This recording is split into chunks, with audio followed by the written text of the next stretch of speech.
And good evening, folks. Welcome to the Ghosts of Bacon. I'm your host, Jake Roberts. Really excited for the show tonight.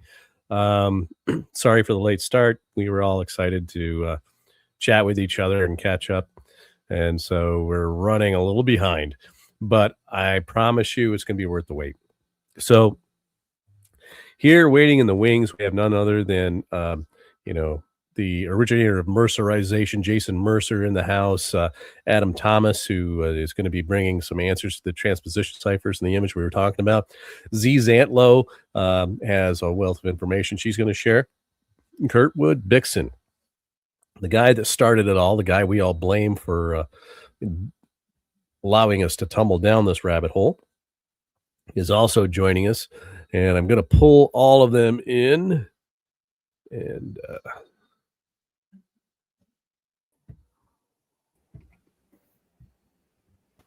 And so we have Jayson, Adam, Curtwood, and Zee in the house. Welcome, guys. Glad you could join us. How are you? Hello, everybody.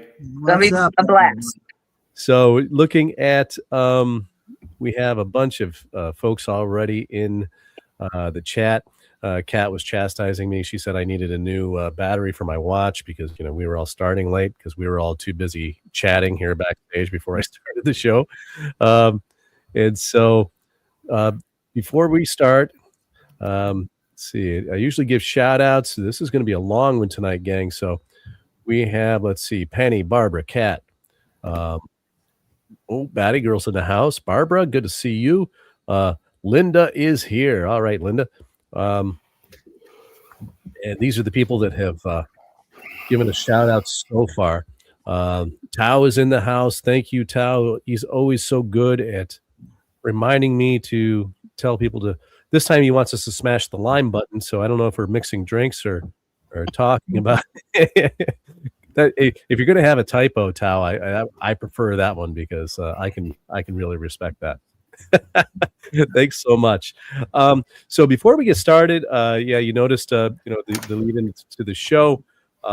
This episode is dedicated to my late great friend, Jim McQuiston, and probably one of the smartest people I've ever sat beside and thought with, and just a brilliant man, and he's going to be greatly missed. Luckily, he left us with a wealth of information. He left behind his wealth of information in his books, and he was working on another. I know when last time I talked to him, he said that he's like, I don't know if I'm going to write another, but I think I'm done with this stuff. And then he says, although Jake, I do have an idea for another book. So it's funny. He was getting ready to start up another, but. The more of his stuff I read, and I'm only halfway through all of his books, I find that it's just more of his brilliance just comes to the fore. So, Jim, you're greatly missed. Definitely thinking of you over the last few weeks, my friend. Anyway, on a lighter note, we're gonna play a little game, gang. The first person to guess which one of the 5 people on your screen right now appear in this picture, and hold on, let me just do it this way. If you can guess who is in this picture, you're going to get a free signed copy of my Oak Island book coming out next month. And here's the picture. Now, granted, you can't really recognize their faces from this angle, but let's see. There are a few people who are not allowed to answer. Linda, David, the people who are also on the screen aren't allowed to answer because they know the answer. But if you can name which person of this cast of characters on your screen previously is in this picture, you get a free copy of my next book. What do you think, gang? Let me see if I can. Maybe I can. Look at what David said. Nice view. I can't read the comments. I'm going crazy here. Well, it's like people are going nuts. It's like somebody's going to have to read them because when I'm when I'm doing this, all I can see is this picture, and it's just cracking me up. Forgive the pun. It's cracking me up. Looks like it's been Mercerized heavily. David said it's Z. No, it's Adam. No, wait, it's Curtwood. It's all of us, Sam. Right there. Little did you know, we all posed for this picture about how many years ago? I don't know. Oh my gosh! All right, so let's see who is going to be the big winner here. Although let's see, we have. If you have a tie. And see, I'm sorry, but David, no, we're not playing this game. Come on. As usual. Let's see. I think Kat's got it. So the Welsh Ninja doesn't have it. Kat was the first one to say Z. And you are so right. Good Mr. job. Connecticut. Yep. I'm the second one from the left. Let me put that back up there. So you have Z here. Second one The from one looking at the camera. giving the over-the-shoulder stare, saying, "Hey, take the picture already." Right? I'm holding on with one arm, doing the work with another arm, and standing on a rope. This is fantastic. That is great. Thanks, Z. Thanks for that. Because it's like you sent that to me today, and you sent that to the rest of us, and I thought, oh my gosh, this would be a lot of fun to do tonight. So, Kat, you're going to have to send me a DM. You're going to get a. Should I put Kat's comment up there? I'm going to anyway. Please do. Where does it go? It was the sassy ass, is what she said. So, are you guys able to see the chat through this thing here? Yeah. Where is it? On comments on the right. Top right. Just hit You're comments. probably in private chat.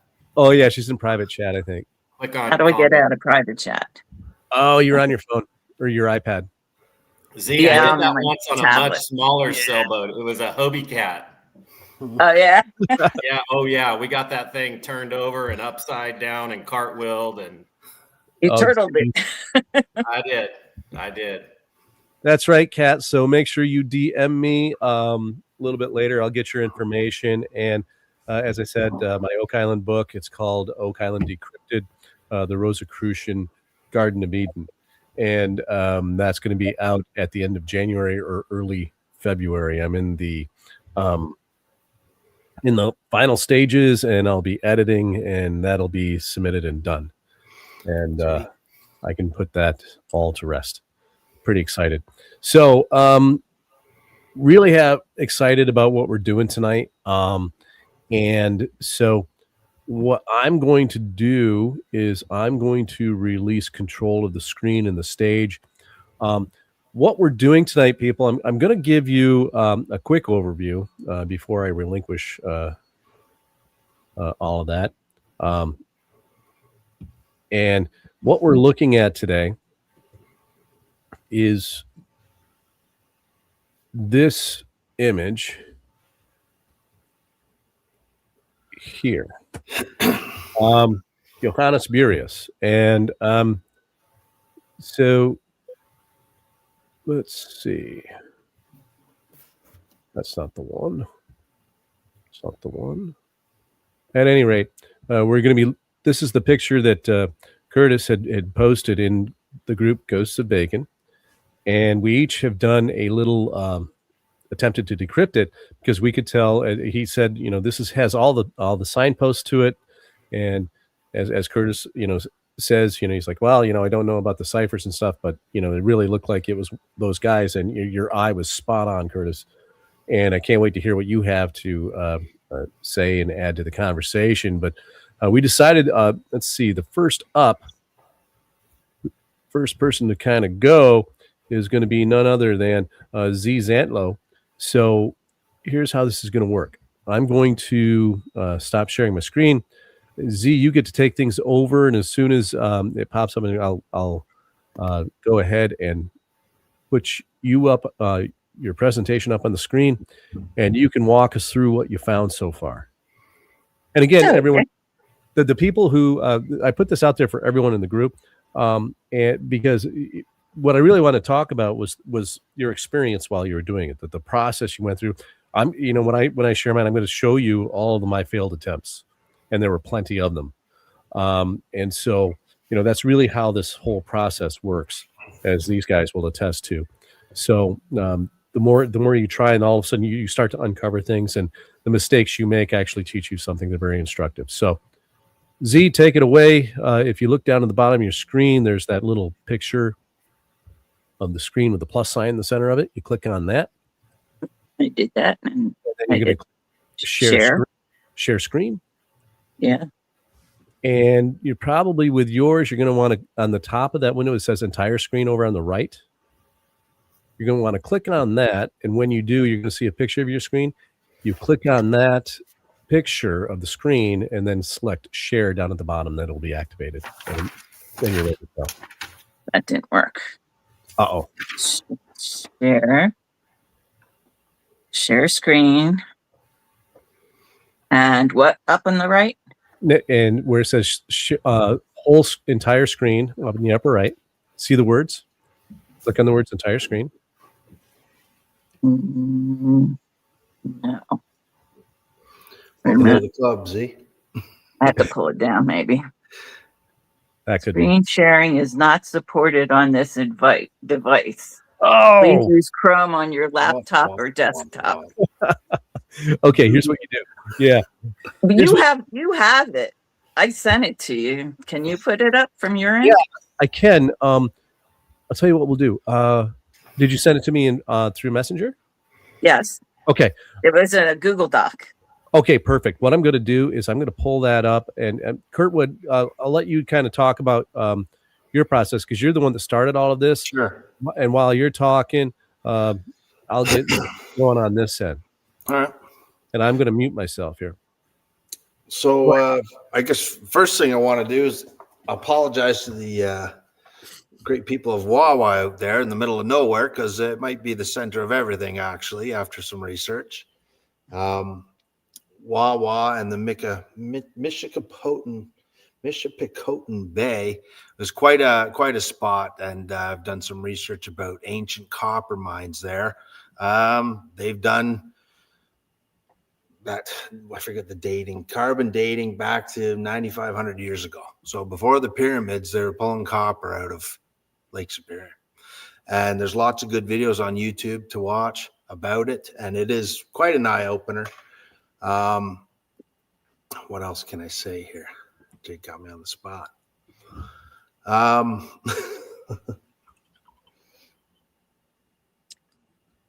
They think it's like some forestry guy did it. Oh yeah, as for the actual carving, yeah. I did notice about the voyageurs.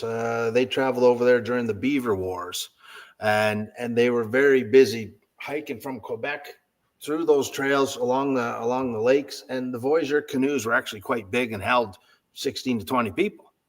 And the voyageur canoes actually have a front scoop, like in that Viking ship that we see. So there could be something there as well that we might have some things twisted, which they do like to hide history sometimes. And I did want to mention too, the video, like Jake said, it was bobbing around. They had almost like a lullaby little daycare tune playing for us to mesmerize us into the whole depressed loony bin who carved it into the stone when he was working for Hudson Bay back in 1986, right, Jake? So it's kind of weird how that video is put out to kind of just lull us into, here's your answer, don't look any further. But at the same time, it's kind of odd that they've given us Johannes Bureus, which to us is like, oh, what's this?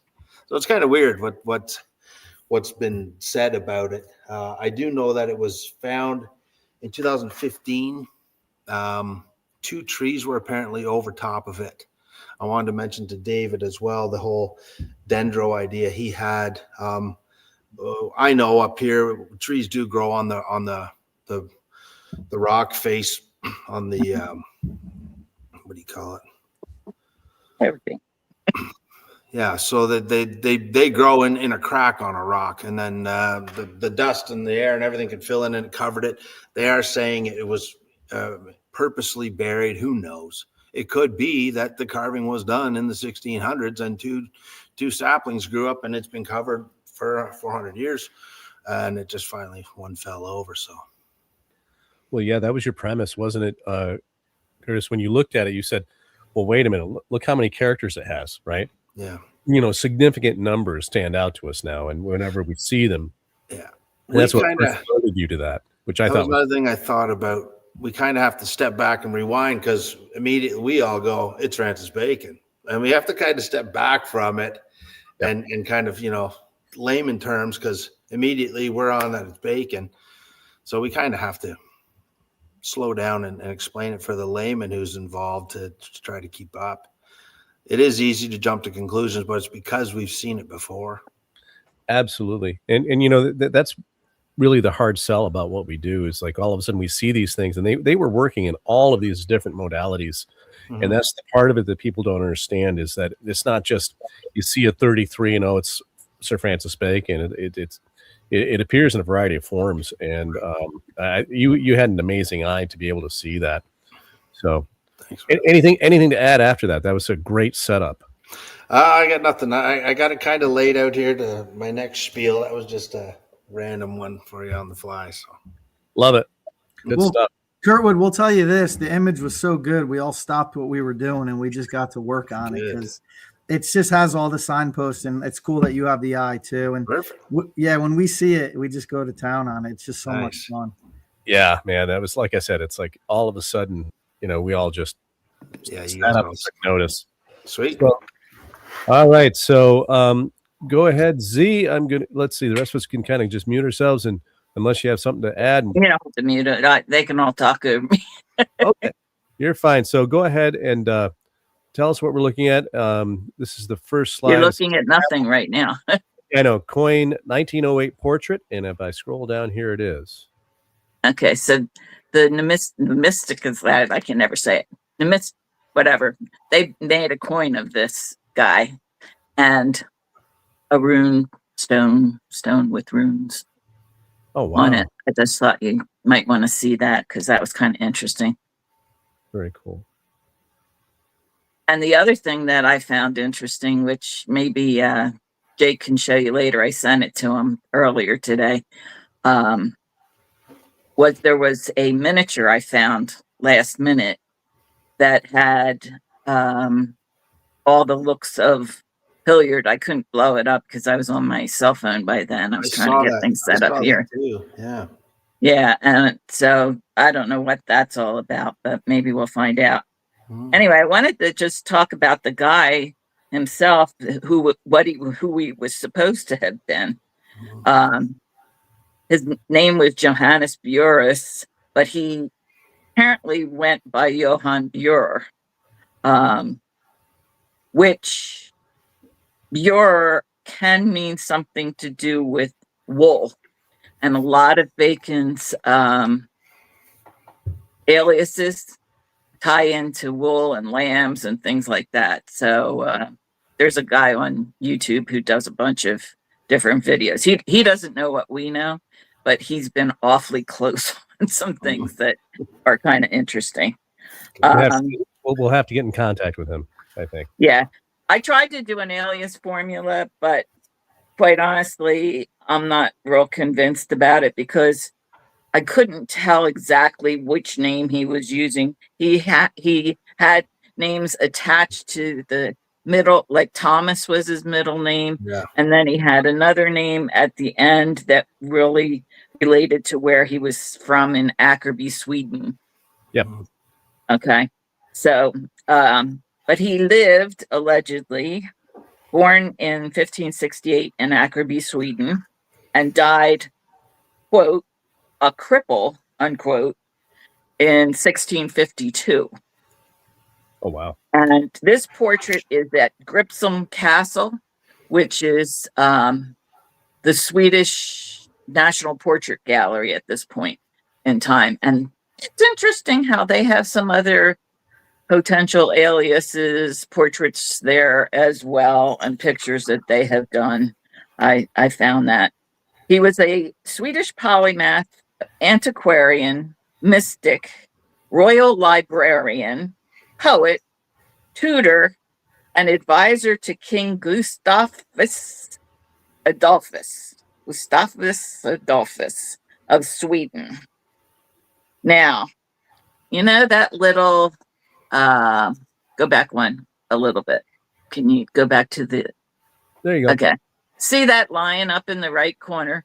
Remember I told you about the 4 points of the zodiac, that those were for that.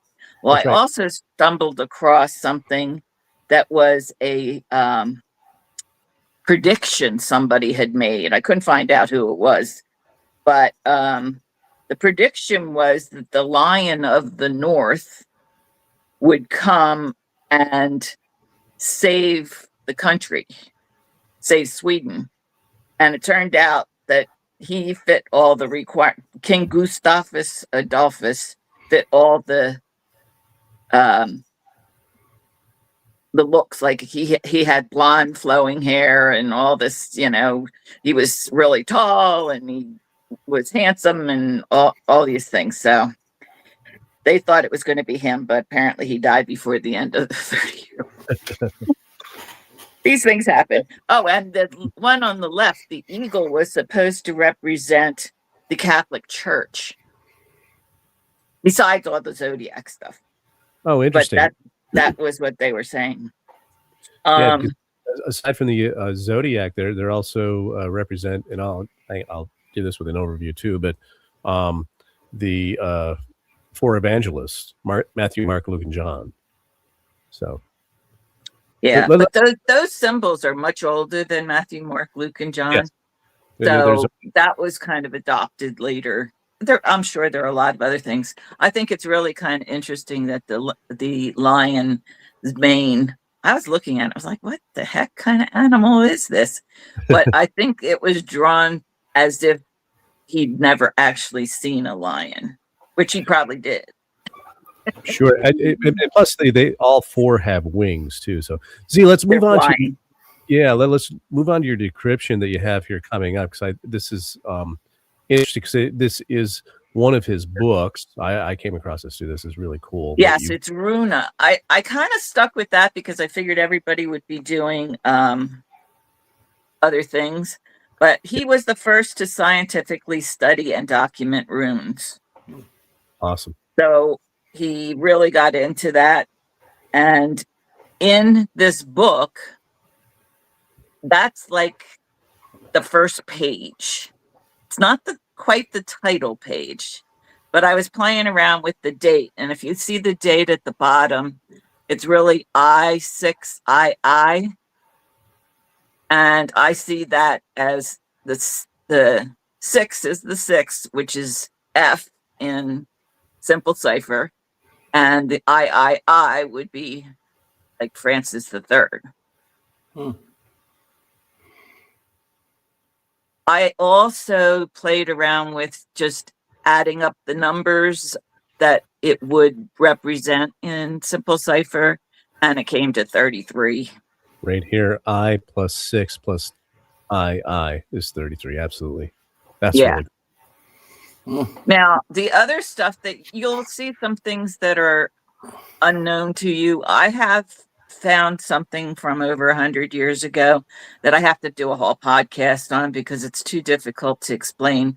Some people have seen signs of what I've done with it, but don't worry about it.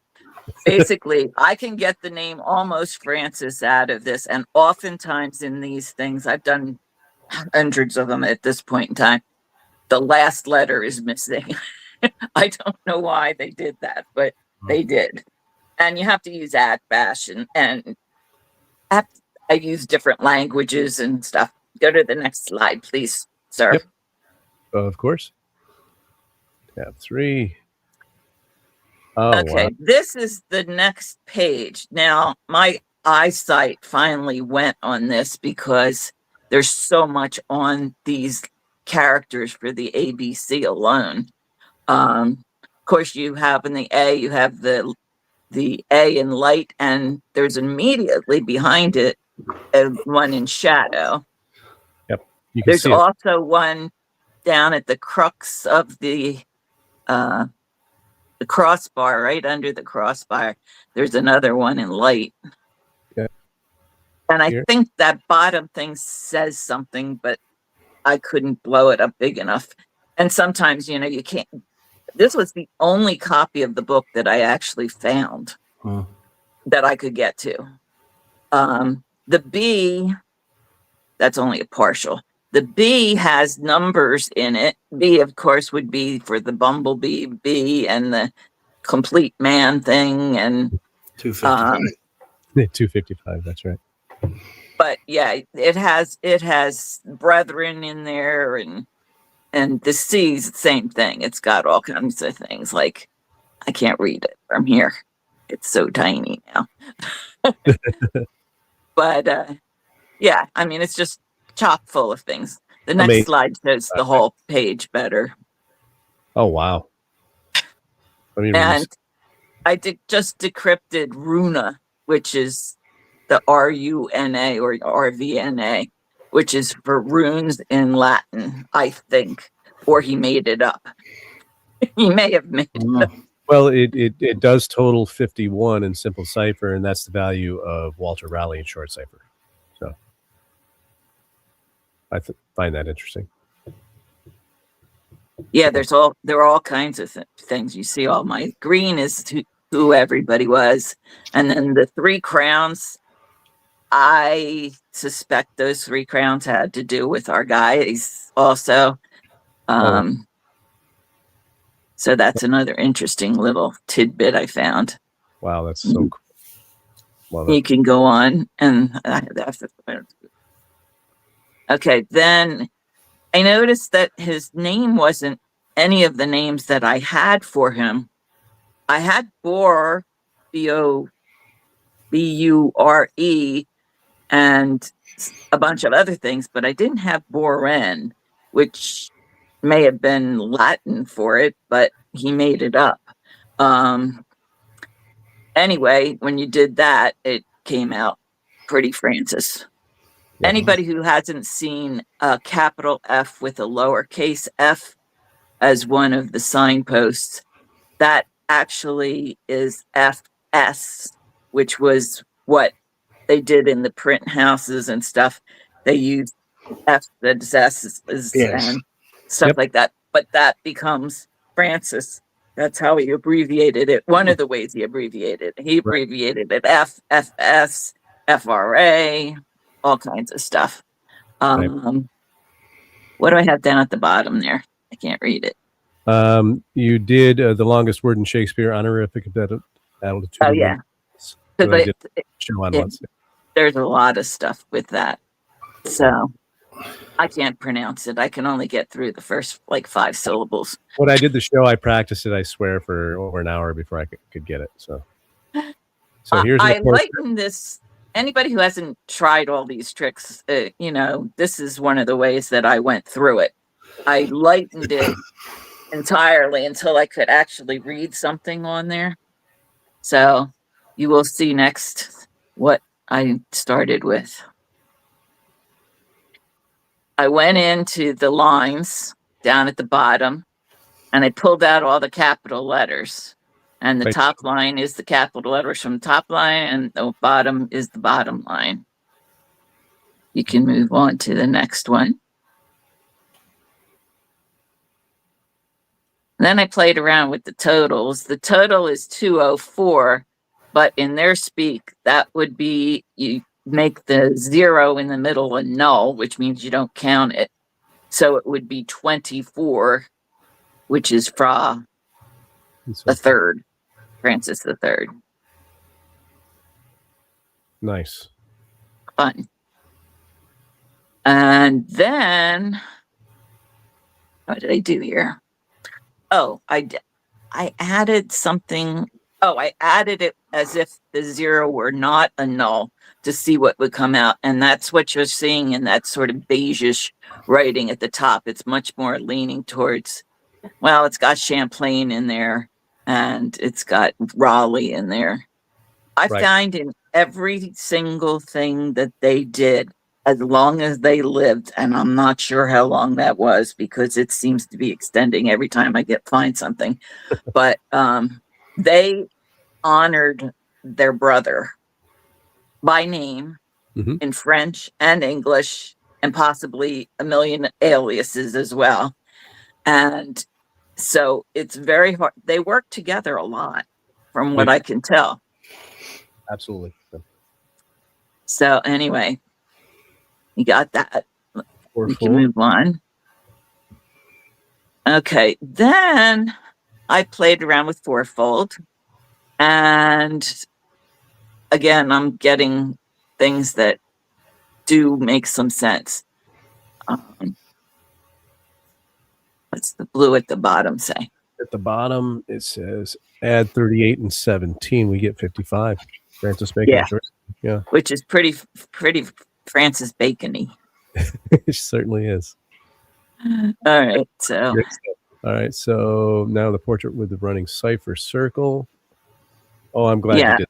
Okay, good. I started at the bottom left with putting their names in, and you'll see the other ones as well. And I did use @bash when I needed to, because I use @bash only when I cannot find something within like a few lines of doing something, or some very short or very, like this. There aren't that many characters or letters or anything. And some letters are extremely hard to find. Or non-existent in certain languages. So even the @bash ones are hard to find sometimes. Oh, they are. I find the same thing. So the blue is Francis, and it goes around. And rather than starting at the last the left side, I started with the B because I knew that was the only B in there. There you go. Which is the next character over. Sometimes you have to use some logic and try to figure out how they could have accomplished it. And that's how they did it. They put the B right there. All right. Next one. Okay. Same thing with Walter. I put Walter Stewart on that one because I was probably tired. So I put Walter Stewart Dauphin.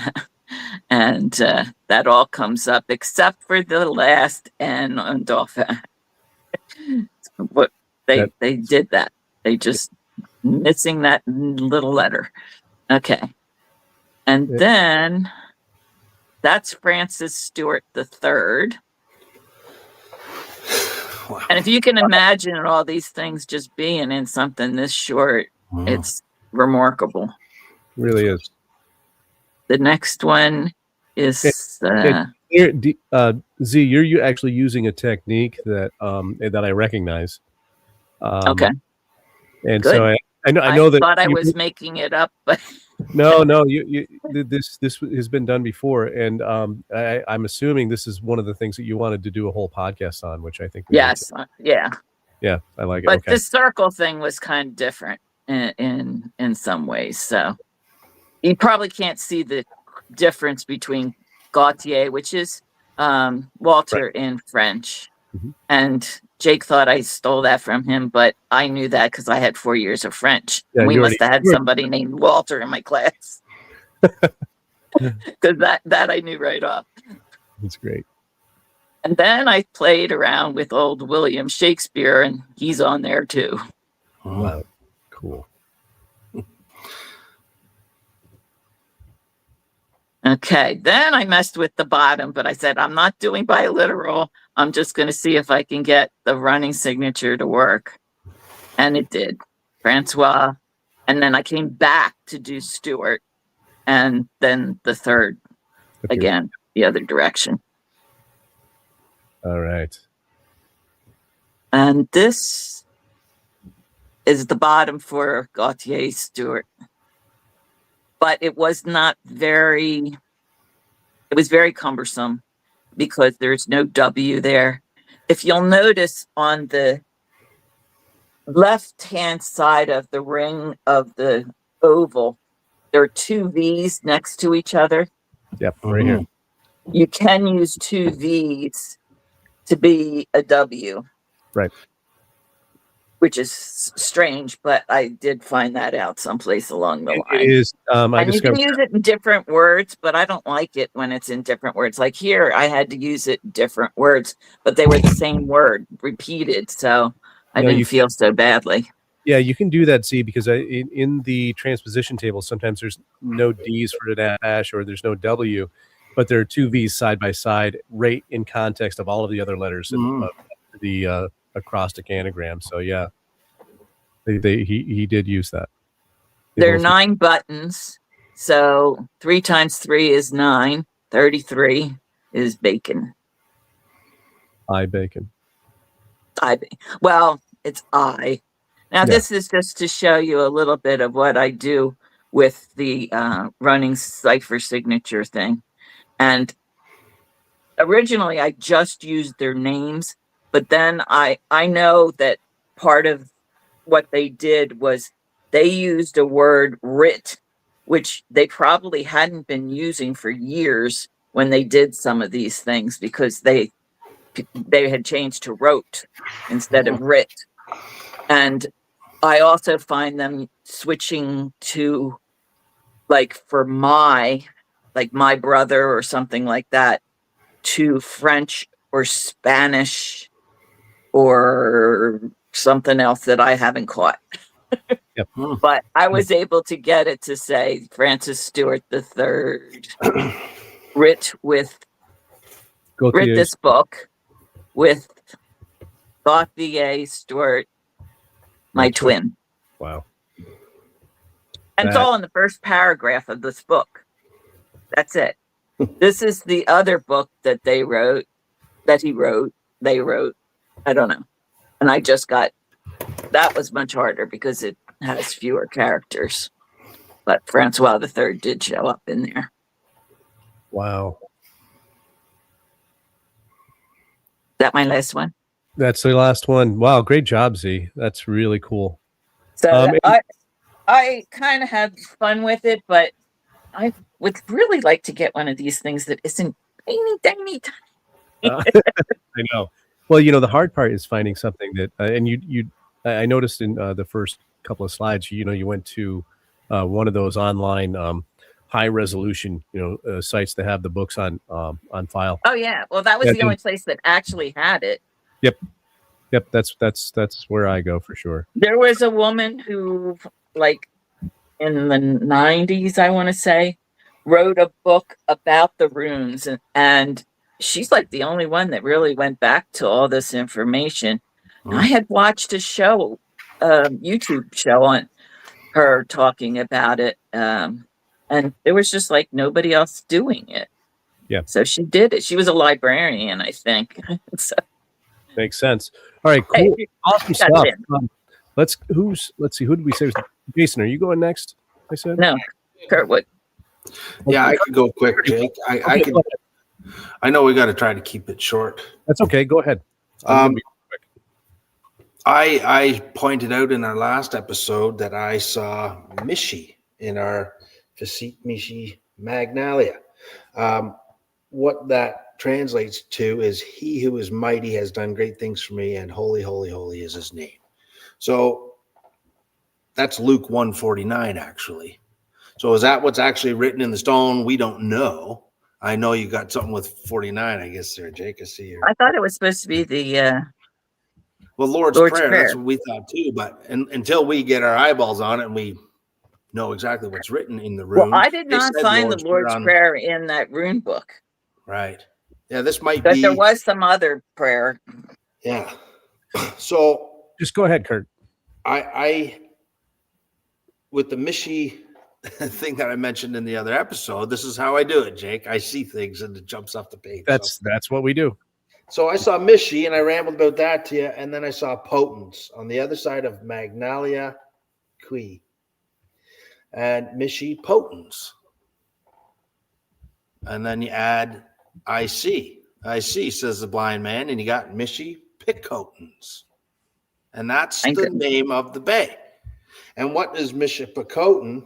It translates to big bluffs, they say on the internet, but the actual translation of Michipicotens is pecking at me, which is what you do with a rock. You would peck the rock to do an engraving. So I got to like zoom out to even know where I am in the conversation here, because it's like, okay, hold on a second. It says it right in this drawing from 1627. He literally he's talking about the location of the carving, and the name it translates to pecking at me. So that's kind of weird. Then also I thought it was quite funny. I've mentioned it before in this wild goose chase that we live in, that Wawa is wild goose, and chase. One of the definitions of chase in the 1500s, going back to the 1500s, is a spot of land set aside for hunting. So basically, wild goose chase translates to Wawa, large enclosed tract for royal hunting. So the term wild goose chase is literally pointing at Wawa, and while the royal hunting is Isle Royale, which is the island on Lake Superior. And Isle Royale, I can see Jake knows a few things about it already by his smile. In the Champlain map, we have it mentioned right beside 33. In the 1632 Champlain map, it says Isle. Oh, it's French. I'm not a French guy, but basically it says island where there's copper mine. Yep. And it's in, and Michipicoten Bay is actually on that 1632 map. So who named Michipicoten? Well, yeah, because the actual translation that they said that they took it from, it didn't make sense. Anyways, so yeah, we kind of know who's in control of naming things sometimes, don't we? We certainly do. Other than that, I do know that Champlain was looking for copper in Nova Scotia. There's a lot more, Jake. There's a lot more to ramble about. And I've got to get it more in line. But the big thing about Michipicoten was Michipicoten means powerful to me. And so I think about, the message here. It's like, well, is that a message from our buddy Johannes Bureus? Well, I thought about what's powerful to Francis Bacon, and knowledge is power.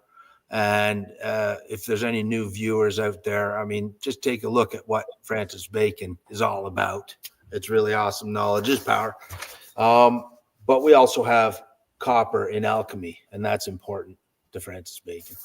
And I'll probably let Jake finish that one off because I know he's going to. No, I'm gonna leave that to you to go ahead and finish parsing that out, and I want you to bring it back because tonight is all about us like kind of corroborating without leading each other, and I'm copper loving everything you're saying. In the process, when they break it down, they come up with blue vitriol, which is also known as Roman vitriol, and that's what the Rosicrucians are all about. As vitriol means visit the interior of the earth.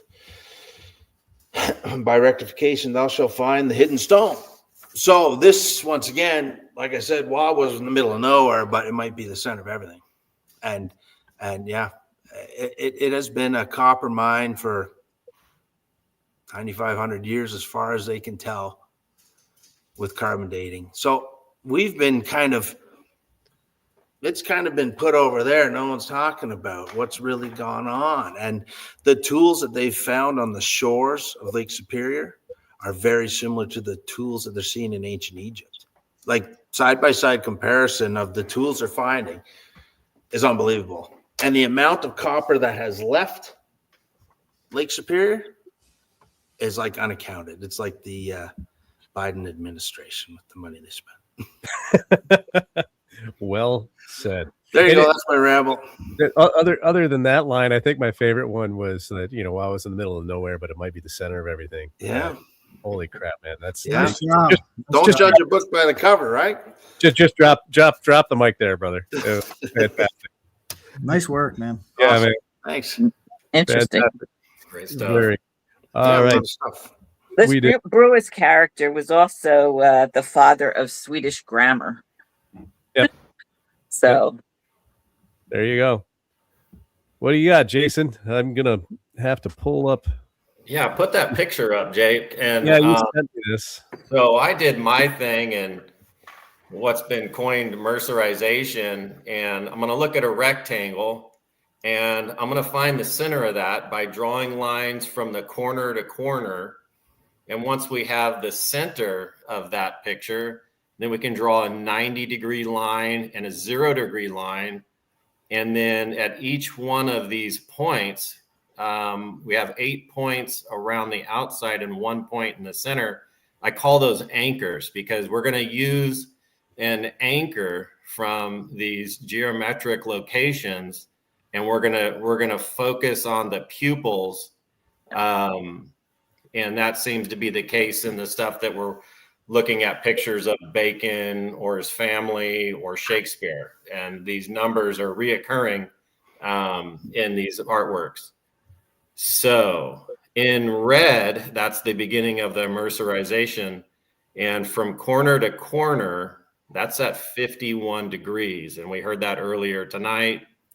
And the 51 degrees gives us the value of Walter Raleigh in short cipher.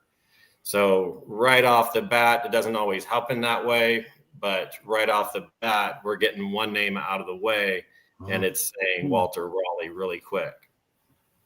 One of the things I've noticed too with Raleigh's artwork is he will put a pupil, and under other aliases, he's using other aliases to paint, but he will put one of the pupils on the 90-degree line. Now we don't have that here. It's not exactly in the pupil, but it is in the eye.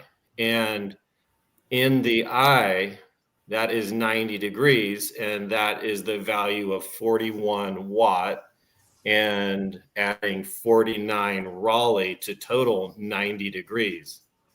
So now just in the finding of the geometric locations, it's given us two names of Walter Raleigh right off the bat.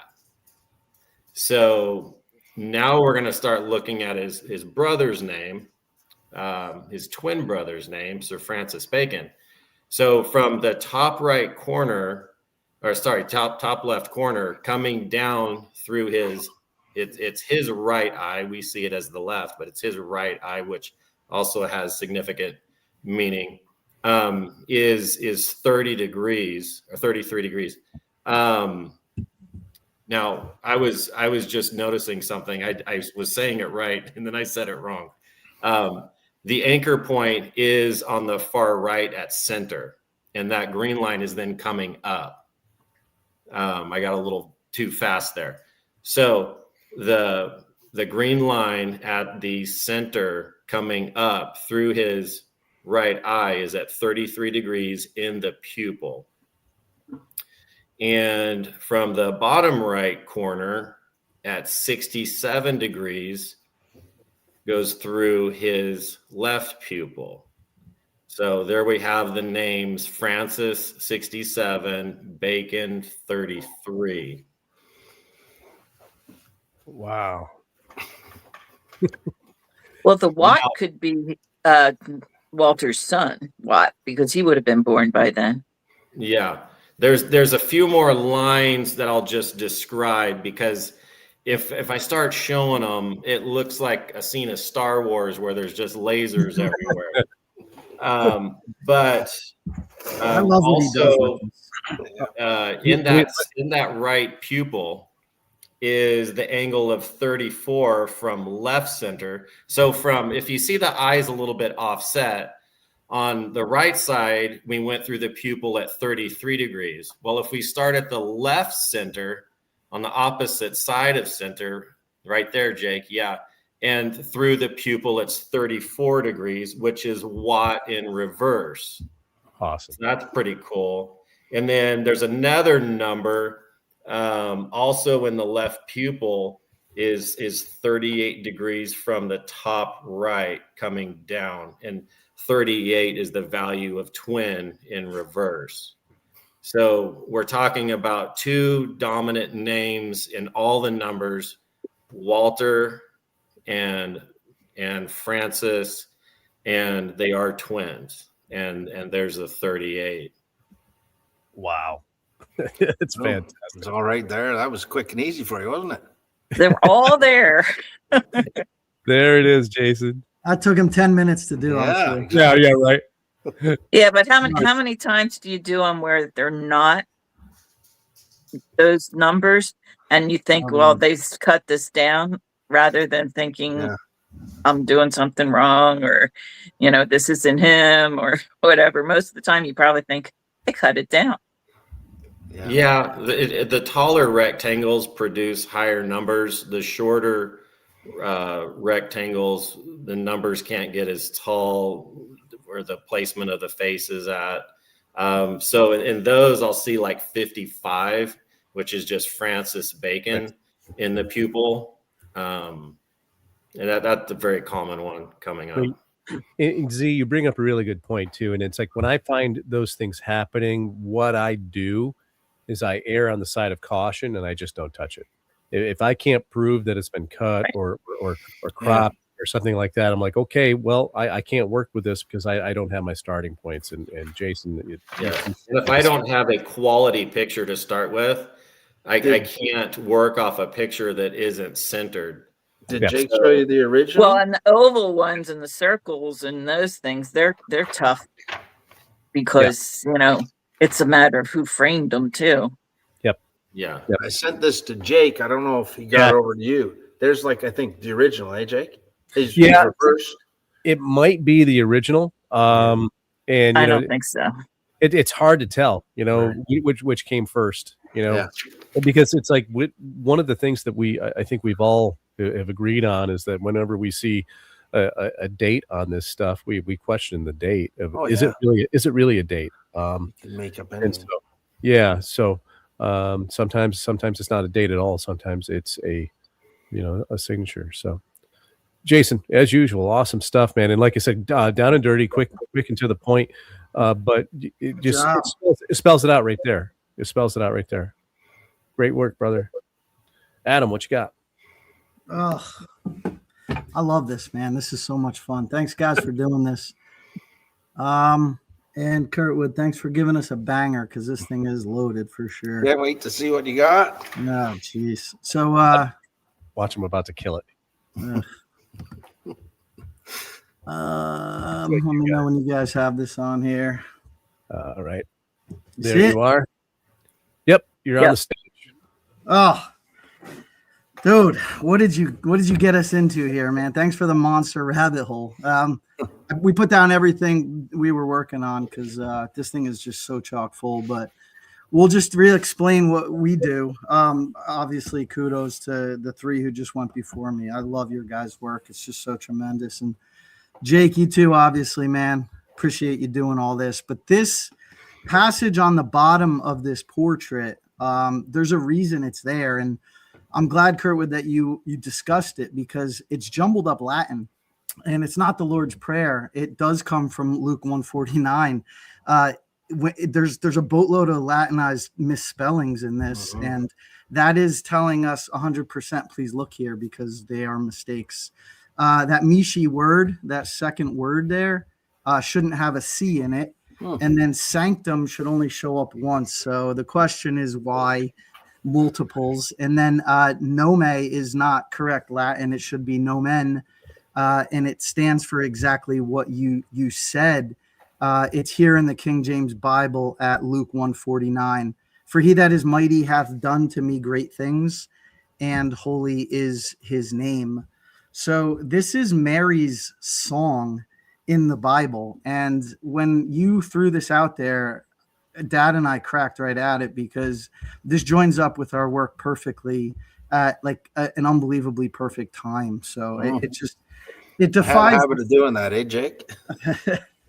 It just happens, man. The timing was impeccable. Crazy. So it's Mary's song of praise, and she says this to her cousin Elizabeth upon visiting her when Mary finds out that she's pregnant with the Messiah. So you can't get any more context in this, because Mary has a cousin Elizabeth who is on the throne in England, and Mary is pregnant, and she's going to her and stating that she's pregnant. So in the biblical sense, Elizabeth just looks at her and knows you're pregnant. And when Mary says, yes, I am, I don't understand, I'm a virgin, Elizabeth knows it right away. And the story goes is that Elizabeth is pregnant as well with John the Baptist, and he jumps. It's not a fetal kick like we would think in a pregnancy. The baby actually jumps, and it's a divine sign that Mary has the correct heir, not Elizabeth. So Mary actually says to her, I am the blessed among women. It's in the Hail Mary prayer. Hail Mary, full of grace, the Lord is with thee. Blessed art thou amongst women. So she is recognizing herself as having the chosen one in her own womb. So the context here is ginormously rich with the tale that we all know. This is what your passage is stating. It's so critical because in the Bible, God's plan is divine, and it doesn't matter what earthly kings and queens do to play Game of Thrones or commit regicide or what have you, just to sit on the throne. God will prevail, and his plan will come to fruition. Adam, this all echoes a previous thing I did a couple of years ago with John Edwards, and I pointed out that we have these two cousins, Mary and Elizabeth, Mary Stuart, Elizabeth Tudor, and that basically Francis was playing the role of Jesus, and the Earl of Essex, second Earl of Essex, Robert Devereux, was playing the role of John the Baptist, who was beheaded. And so we have all these correlations going on, and then Curtwood brings this along, and now you're bringing. Boy, this stuff is fantastic. You can't make this up. Keep going. You can't make it up, man. The fact that it hits on all cycles is just nuts.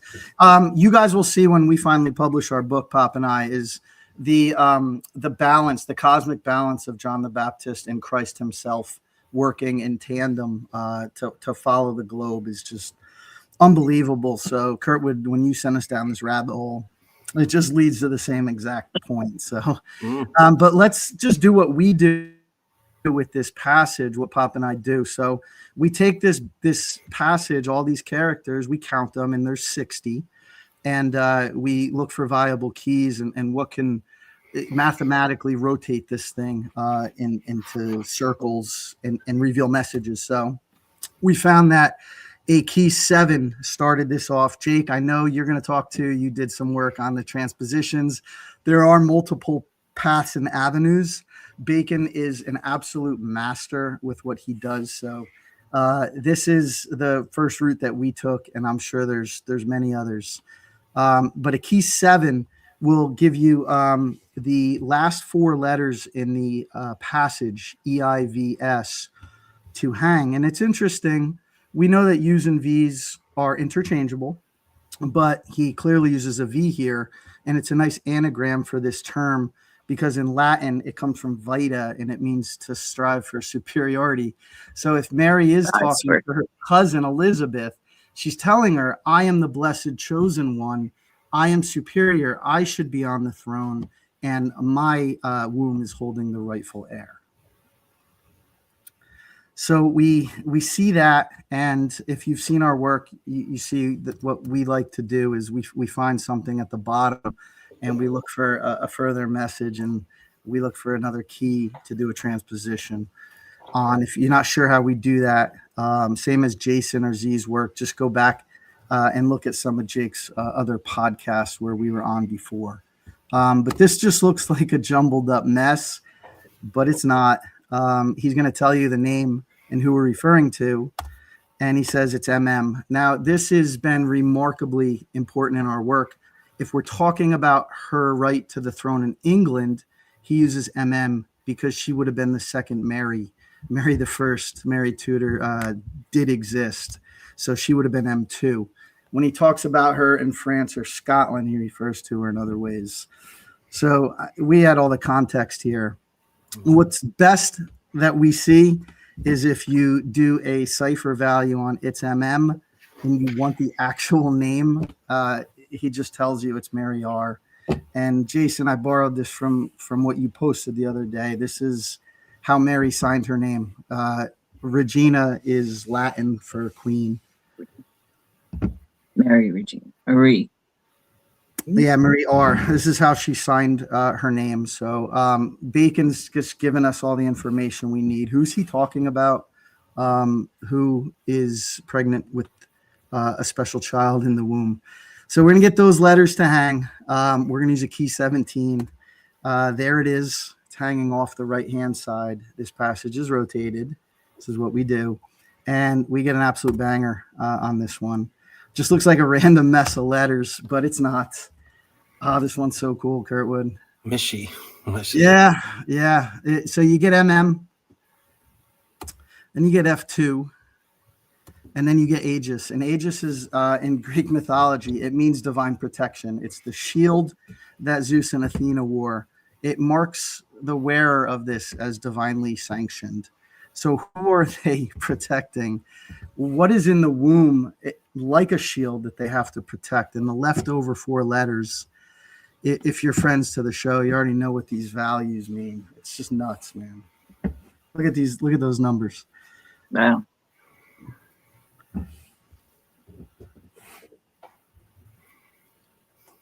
Just wild. So we use a key 23. We're going to get all that information to hang. We're divinely protecting the womb and who the rightful one is inside of the womb. And the next message is 5 characters, M host.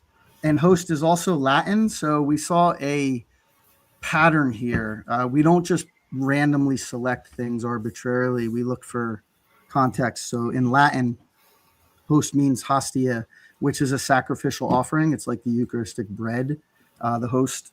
And it's the same concept to grant divine protection. So we chose that. But M host, if you want to cipher it, he does this to us all the time. So this is very rich with what we do with our work.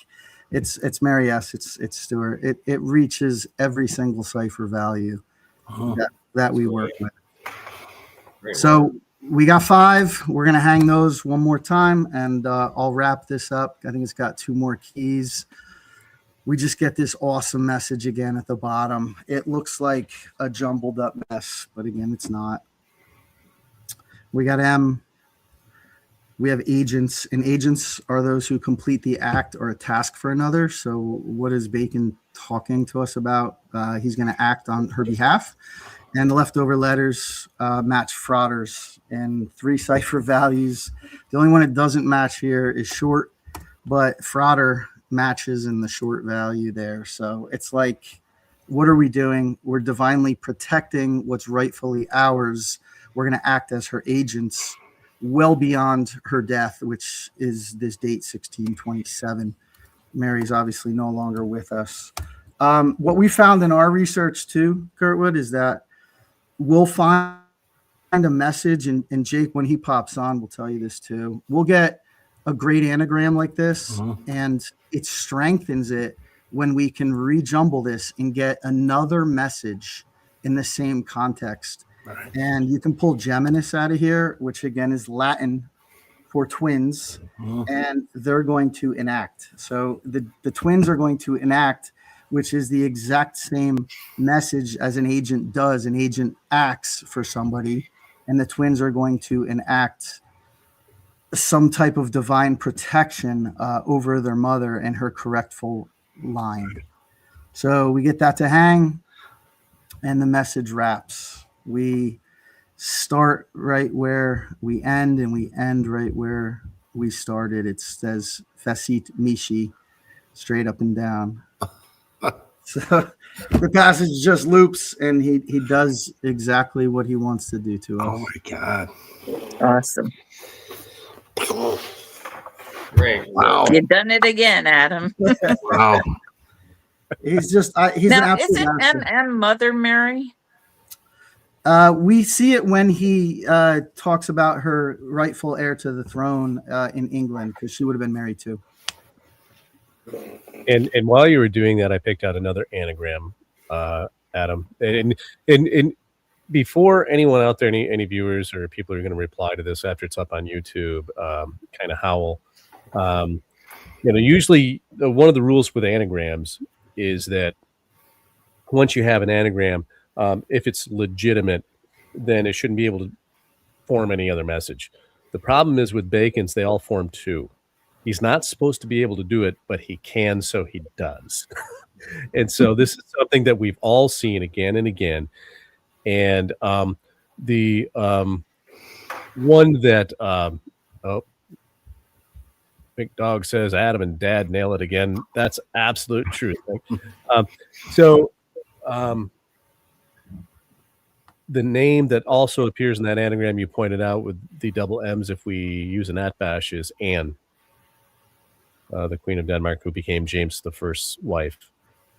After my next, not my Oak Island book, but my next round of information comes out, we're going to be looking very closely at Anne, because Bacon states that he was the father of her children.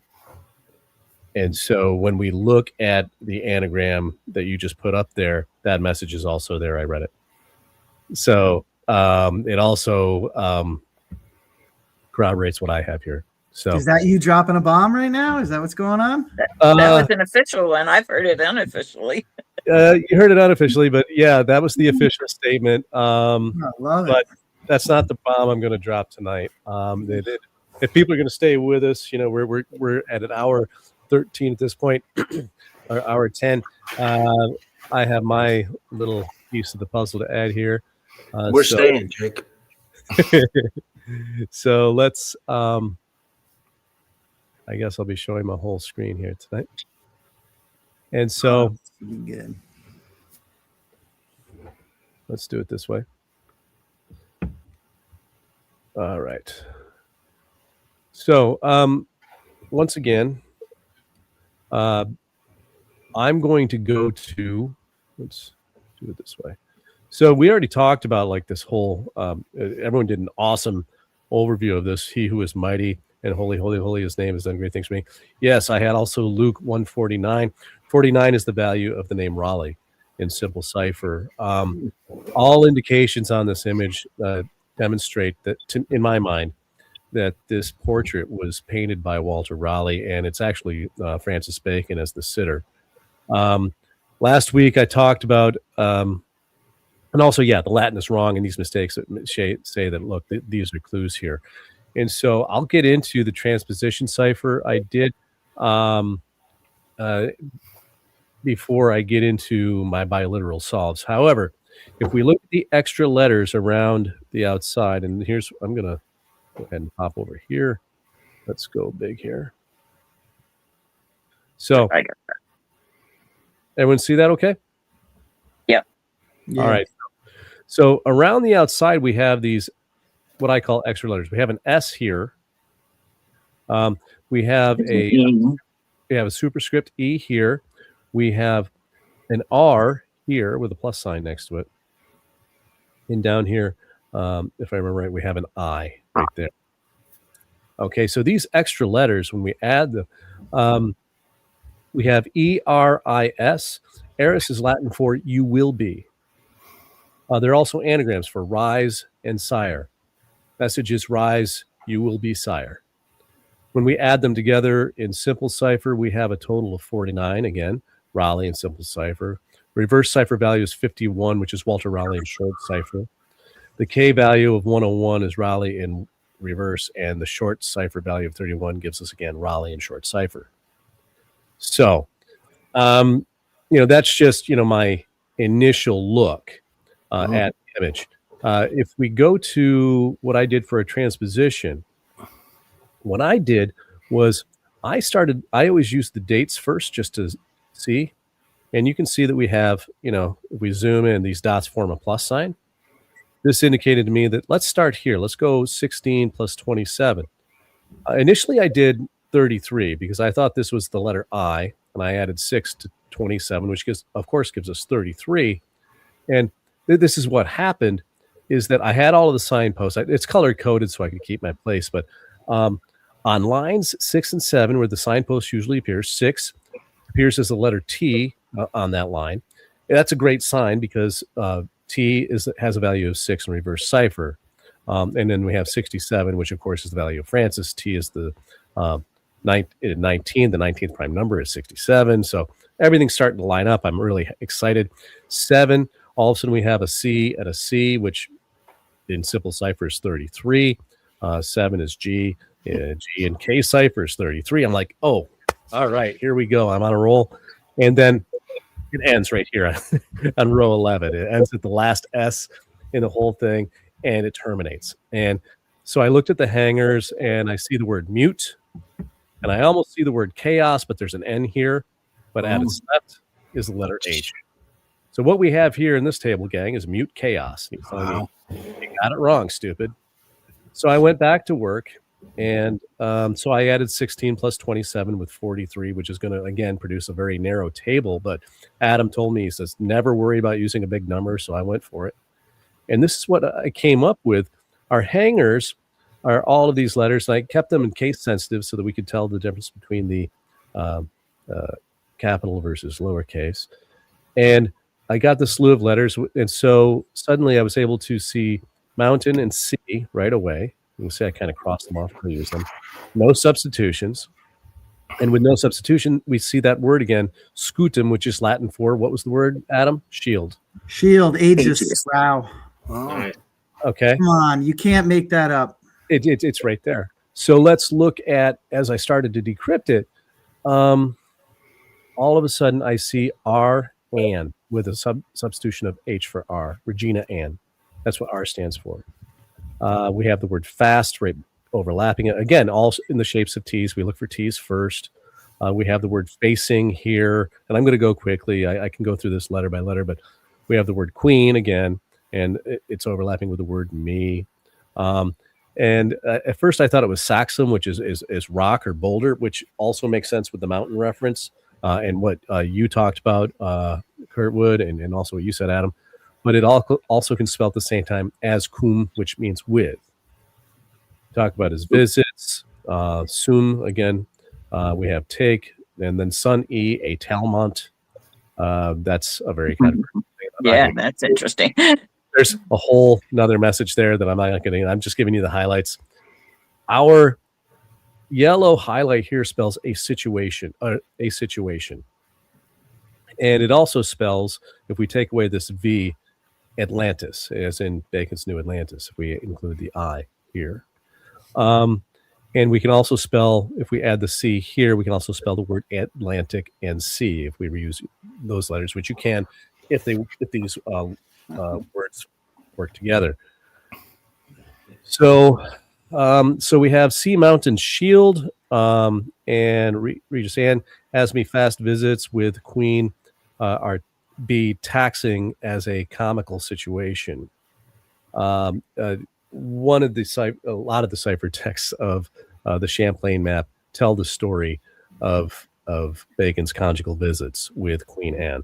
As he states, James prefers men, and did it. And Bacon was there with James' blessing, because he was the eldest of the Stuart men.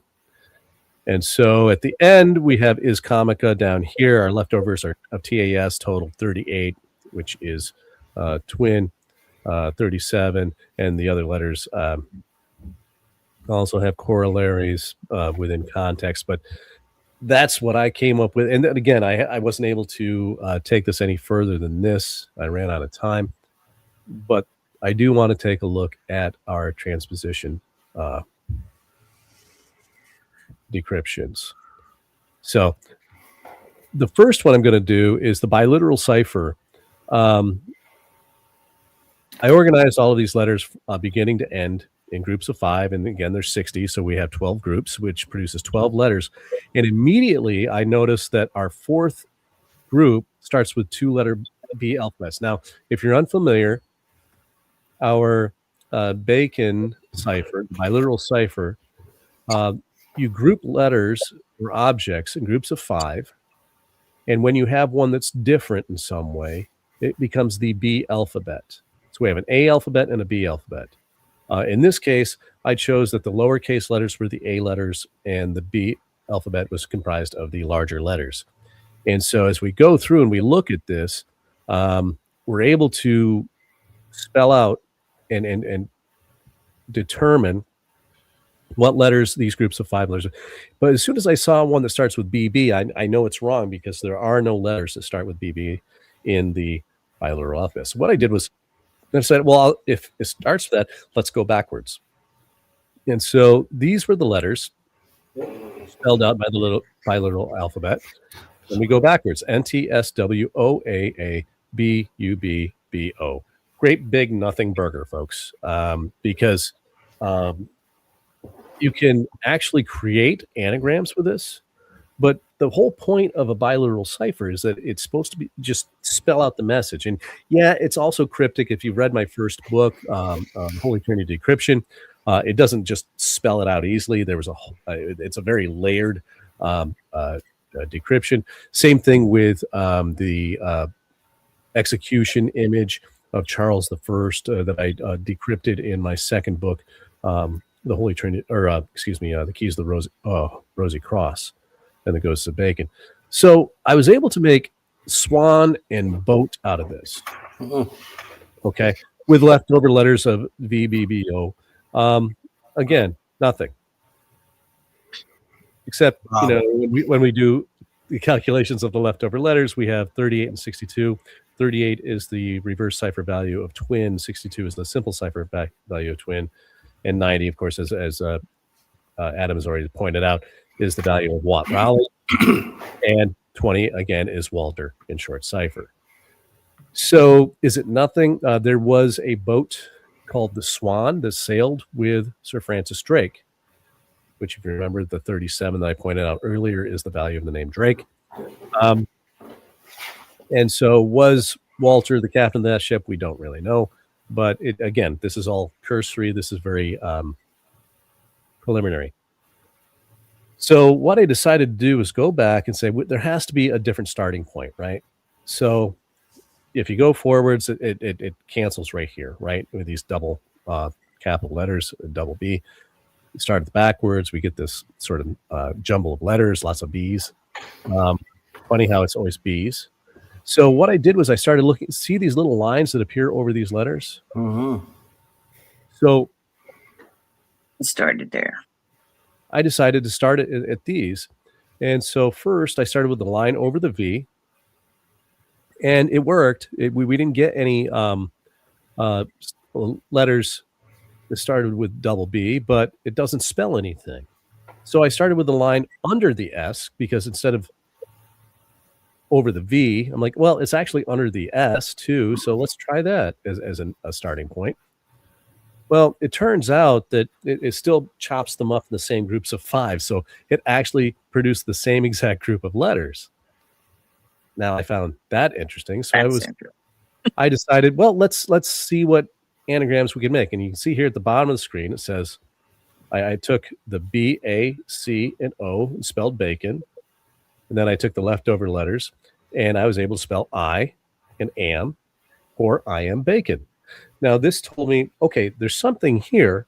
We're on the right track. I just haven't figured out the right starting point yet, because this is why I hate, and D, you hear me, why I hate biliteral ciphers. But when I added up the letters afterwards, we have, in simple cipher, it totals 51. And Jayson already pointed out that's Walter Raleigh in short cipher.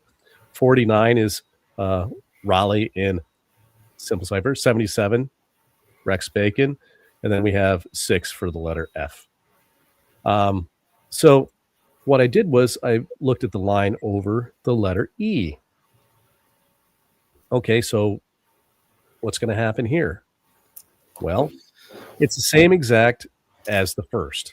Okay, so I did it backwards. And in this example, I had 2 characters that started with a double B. And I'm like, well, I could spell the word king if we're doing anagram. And this is what really bothered me, gang, is that, biliteral ciphers aren't supposed to produce anagrams, but they keep showing up. So I saw king. If we actually put an N here where it belongs, king RAA, we have the AA symbol, art G means bacon. But again, there's no real message here. So I felt it was wrong. So that's when I went back to the first solve. I went forward with one null, the very first one. And then we have we are, and then a jumble of letters. So that's when I decided Yahweh. whose name is holy, holy, holy. I thought Yahweh. Huh. I took that as a clue. And so I substituted H's for the R's at our at-bash system. And I spelled Yahweh. I crossed these off. And I move on to the next group of letters. And I spelled, when I crossed these letters off, ark. And the next group of letters appear in order, safe. Yahweh, ark, safe. G. G, we know, has a value of 33 in case cipher, and 33 is the value of the name Bacon. Bacon's telling us, for some reason, that Yahweh's ark is safe. And so, in that previous wrong example, this one here, I thought, well, I see some of the same letters. If we at-bash substitute, what do we get? Well, we again spell ark, and then we have art, which is the term they use for R. And if we substitute a B for Y, we get a funny message, ark, art, big, bacon. Now, what does any of that mean, really? In and of itself, as far as I'm concerned, it means nothing, right? However, if you want to know why Bacon is writing about the ark, and it's the ark that you are all thinking of, and if you want to know where it was, and if you suspect it was where you're thinking, I'm going to tell you, yes, you're right. I would suggest that when my book comes out, you take a look at it, because the transposition ciphers of the Champlain map of 1612, the navigational chart of New France, has the very first message I've ever found that relates the Rosicrucians to the Knights Templar. And the relationship begins on that island in the North Atlantic that we all like. And it has to do with what Walter Raleigh found there and what he needed Bacon's help with once they got there. But just know that Bacon is telling us that that object is safe. Wow. So that's my bombshell for the evening. I wasn't going to announce it this way, but you know what? I had you four here on my show, and I wanted to kind of launch that with all four of you. Independent. But yeah, wow. What else do you say? Wow. The only reason, I even looked at those anagrams is because those messages appeared. I never ever look for anagrams in biliteral ciphers, but because I had that context of what I had found in the Champlain map. That's just it. You find things in one thing that work in another. That he's teaching you all along how to do different things. Intuition too, right, Jake? Well, sometimes you just look at something and you get a feeling, like you said, Curtwood, that when all of a sudden you look at it, you're like, this smacks of something. And then as you start really looking at it and unraveling it, and so on, yeah. There's a Latin phrase, mente videbor, by the mind I shall be seen. So our imagination is being guided, I think. You need a little bit of help to point the way sometimes, and there's something helping us figure these things out. Yeah. Let's see. Looking at some of the comments, Kat's asking, have any of you had to deal with the differing dates between England and Scotland when James became king after Liz? New Year in January in Scotland, but not till March in England. Yeah, that was actually something that Bacon advocated, and so did John D. And so basically, it's all been kind of rectified after the fact, with the exception of some of these portraits. And I think that's where some of the discrepancies come from, where people assume that discrepancy, the differing dates between England and Scotland, that's the reason why some of the dates don't match up on these portraits. In reality, it's because they were messing with it for sure. Great question, Kat. Let's see. My name is Tao. I can only imagine what Francis Bacon and Walter Raleigh look like, and good luck to their family trying to decipher their inheritance, and that's a joke. Too funny.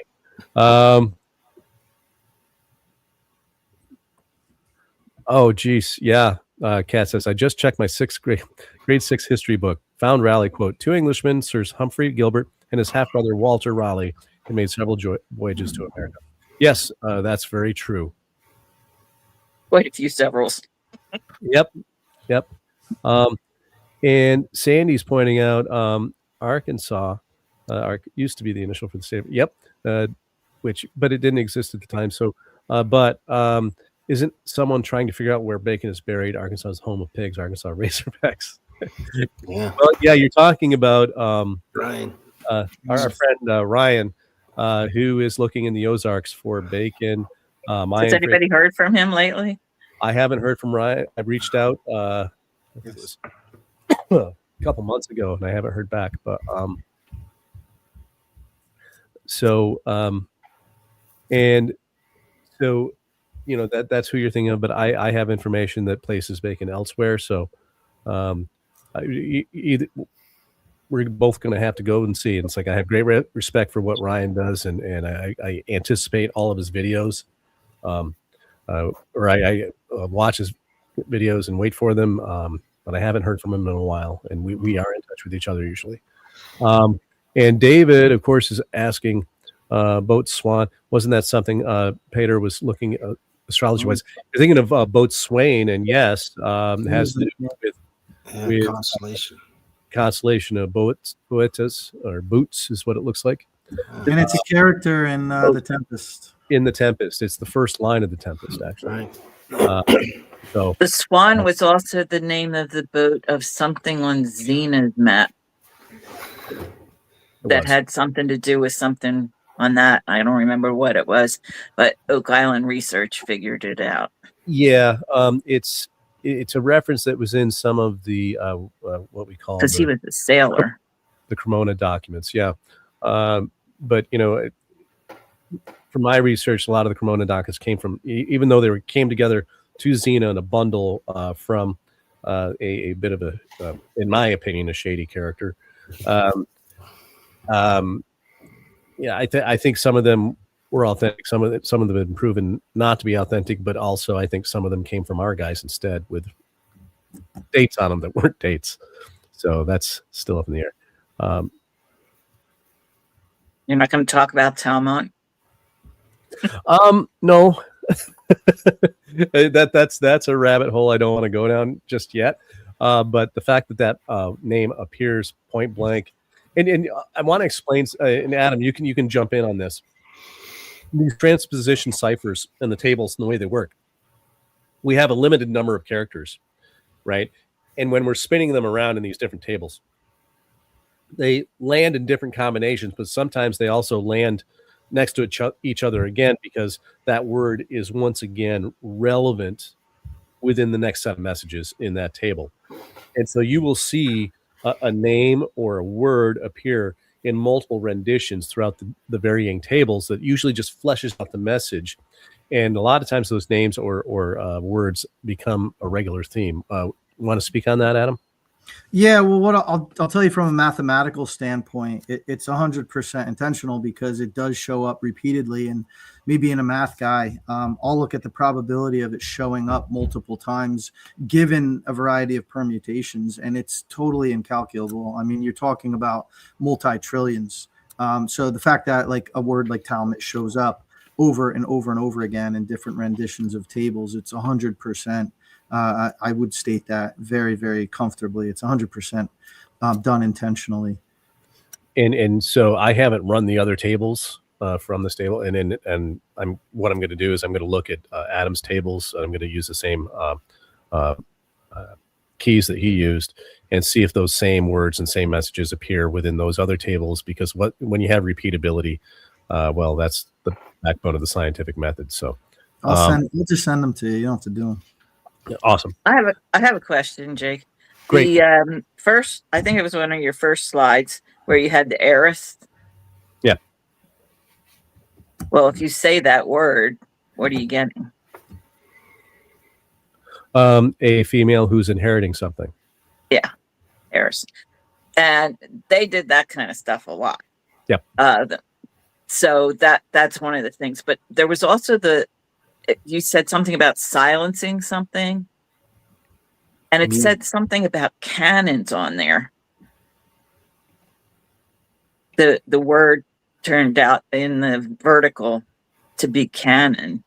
No, I think it's a mute chaos. Is that what you mean? Oh, mute Yeah, chaos. when you said chaos, I got cannon out of it, but of course it's very tiny. On the Yeah, it's screen hard to right see. now. Yeah. There's only there weren't enough N's, I don't think. So I tried. Whenever I see cannon, I always try to spell cannon, because it's a symbol that he used. Yeah, there's only one N, unfortunately, as I'm looking at this. Okay. But No, Zee, cannon, he's right. Cannon's important because it has a value of 57, which is the triple tau, right? And usually he will draw pictures with cannons in groups of 3, and you multiply 57 times 3, it's 171, which is Francis and K cipher.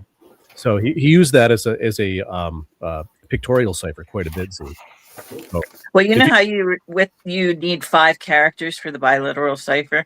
It was interesting in the runes that he was doing, and you'll see it if you look at the books. There's pictures of cubes, and they're 5 characters. He wanted to have it 5 characters together.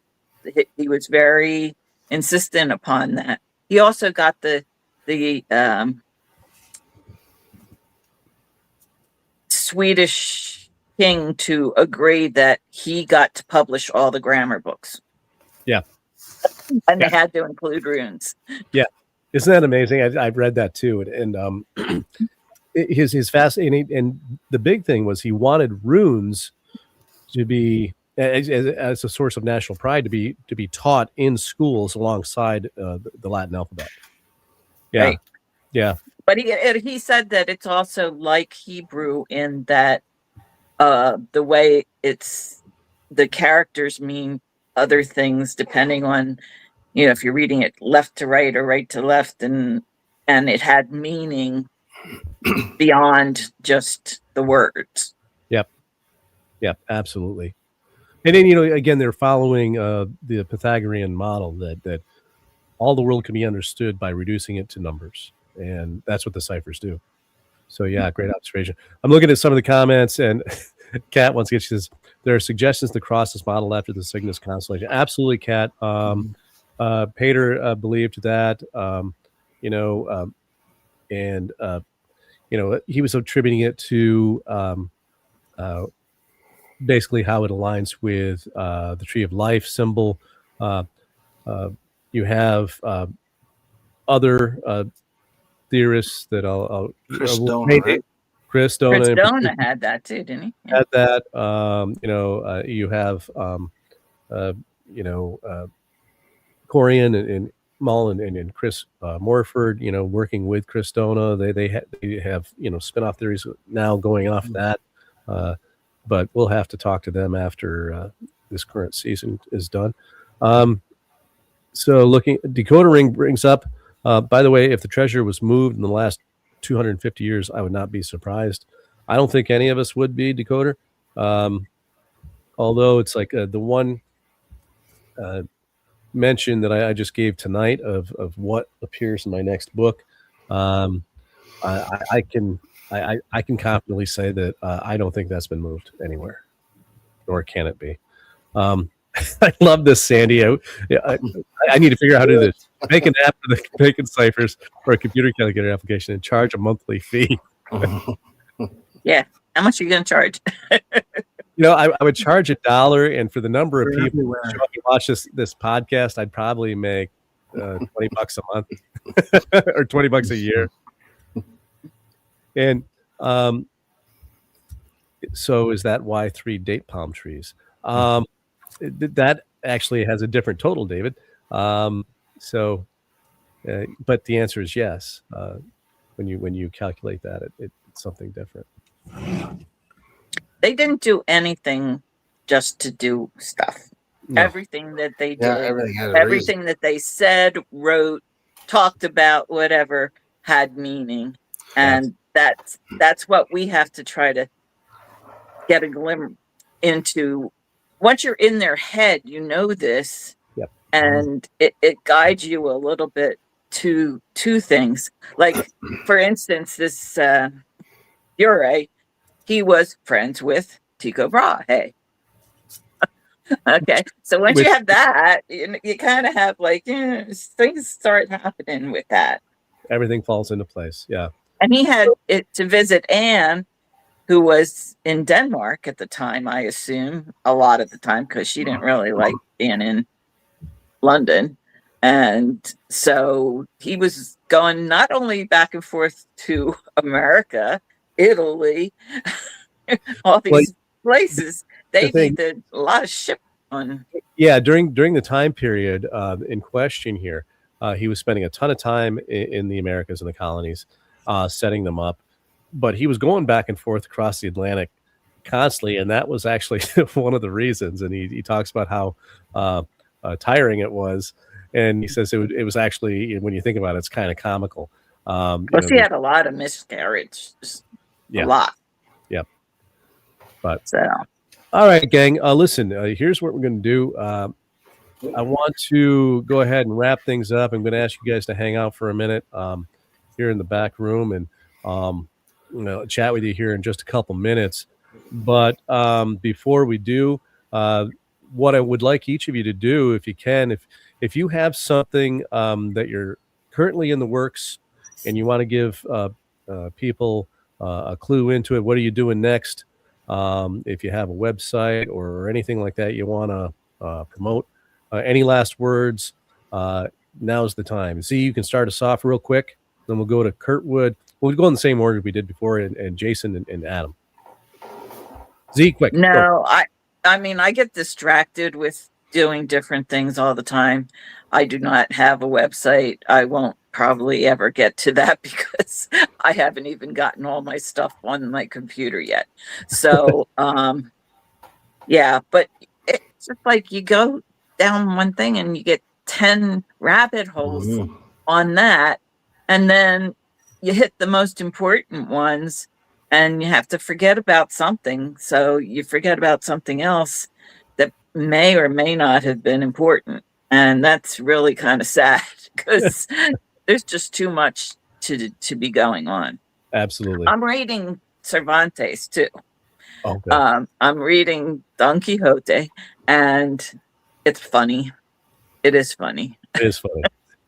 Yeah. So, and I just got a message today from someone else who's also asking about Don Quixote. I put him in the group. He good. him to the group, so I put him in there. So hopefully he's watching tonight. I hope so, because he was asking some really great questions and following up with some really great points. So, well said, Zee. One thing leads to another, and a lot of times things fall by the wayside. Thanks for that, Kurt. Yeah. So, with things falling into each other, I kind of like to confirm in some funny ways. Like we have on the Champlain map, he talks about the copper mine. So it's like, okay, there's some confirmation. Then we can, with the power of the internet, we can Google the word copper used in Shakespeare.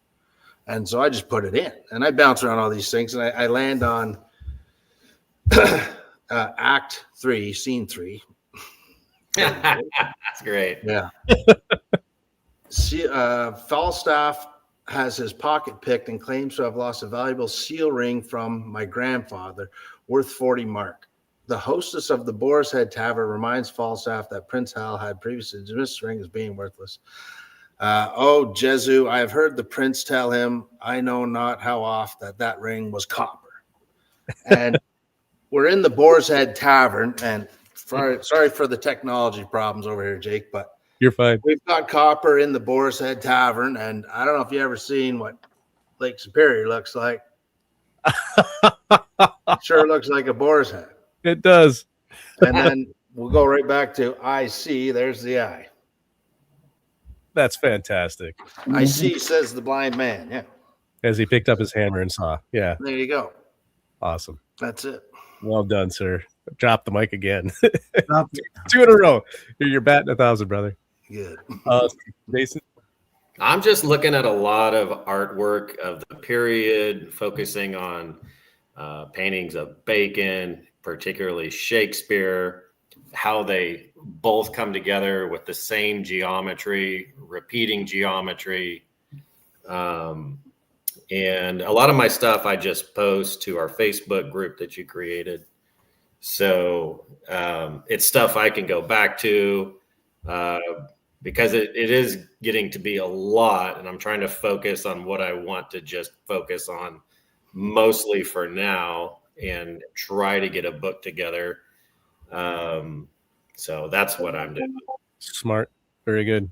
And again, anyone who's interested in this, make sure you get on if you're on Facebook, look us up, Keys to the Rosy Cross and the Ghost of Bacon, and join the group. And you're going to see these guys. All of their work is posted there. And when I get a chance, I try to post stuff. But fantastic work, Jason. Thank you. Thanks, man. If you have any suggestions for things you'd like to see posted, let me know, because I have trouble sometimes finding what I think people might be interested in. At this point, Z, I from what I've heard from most people, they're just interested in anything we've got. And it's like now that I'm wrapping up my book, and as soon as that's done, I'll have time to post a little bit more before I move on to the next project. So, but basically anything that you find interesting, we find interesting. So that's my suggestion. Adam, what you got, bro? Well, I want to thank Curtwood for throwing this out there, because we've been talking for a while that we're so overdue for a collaboration. And this is my first time getting to work with Jayson online. And I just adore his work, being the mathematician and the geometry. And Z, you know how much I love you.